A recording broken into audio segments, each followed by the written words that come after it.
Ini bukan tentang seberapa kuat lawan yang datang, tapi tentang keberanian untuk tidak menyerah. Tentang darah dan nyawa yang tumpah demi kata merdeka. Tahun 1945, Indonesia baru saja memproklamasikan kemerdekaannya. Tapi kemerdekaan itu belum aman. Belanda dengan bantuan tentara sekutu pimpinan Inggris datang kembali ke bumi pertiwi. Mereka ingin menjajah lagi. Namun, satu kota menolak tunduk. Surabaya. 27 Oktober 1945. Di atap Hotel Yamato yang kini dikenal sebagai Hotel Majapahit, bendera Belanda dikibarkan. Simbol penjajahan yang sudah ditumbangkan. Rakyat Surabaya murka. Para pemuda memanjat ke atas hotel, merobek bagian biru dari bendera itu, dan menyisakan merah putih sebagai simbol perlawanan, simbol kemerdekaan. Dan situasi pun kian memanas. Negosiasi juga gagal. Kemudian pada 30 Oktober 1945, Komandan Inggris, Brigadir Jenderal Malabi, tewas dalam bentrokan di sekitar gedung Internazio.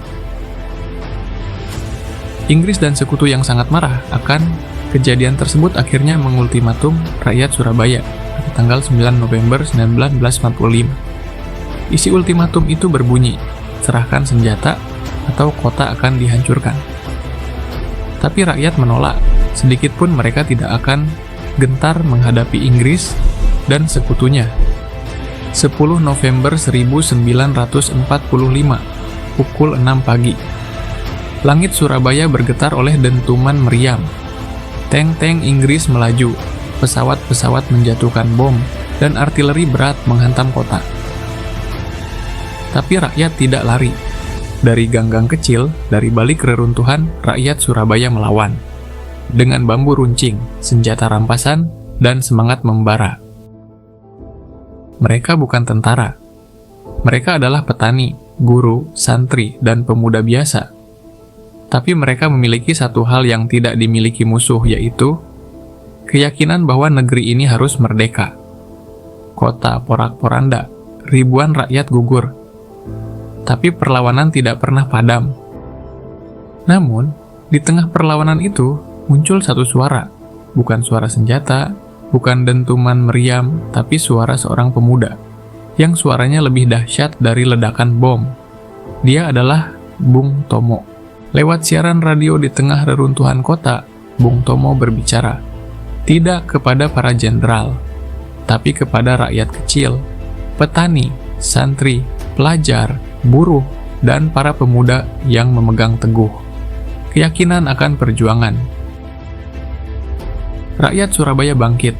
Mereka tidak lagi takut, karena satu suara telah menyalakan api di dada mereka. Suara yang membakar semangat perlawanan. Suara yang menggetarkan dinding-dinding kota yang sudah retak. Namun meskipun Surabaya jatuh ke tangan Inggris, tapi jiwa rakyat tidak pernah ditaklukkan. Berkat suaranya dan perlawanan para rakyat dan pejuang, dunia tahu bahwa Surabaya tidak akan tunduk, bahwa Indonesia tidak akan pernah kembali dijajah. Pertempuran ini bukan hanya tentang senjata, tapi tentang jiwa bangsa yang tak mau diinjak. Dan karena itu setiap tanggal 10 November, kita tidak hanya mengenang perang, tapi kita mengenang jiwa. Jiwa dari mereka yang membuktikan bahwa kemerdekaan bukan hadiah, tapi warisan dari darah dan nyawa. Kota boleh hancur, tapi bangsa tidak. Bangsa ini berdiri karena mereka berani jatuh. Terima kasih telah menonton. Semoga kisah perjuangan ini membuka mata, menggetarkan hati, dan menyalakan kembali semangat cinta tanah air dalam diri kita semua. Jangan lupa untuk memberikan dukungan dengan menyukai, membagikan, dan subscribe channel ini agar kami dapat terus menyajikan konten sejarah yang bermakna dan menarik lainnya.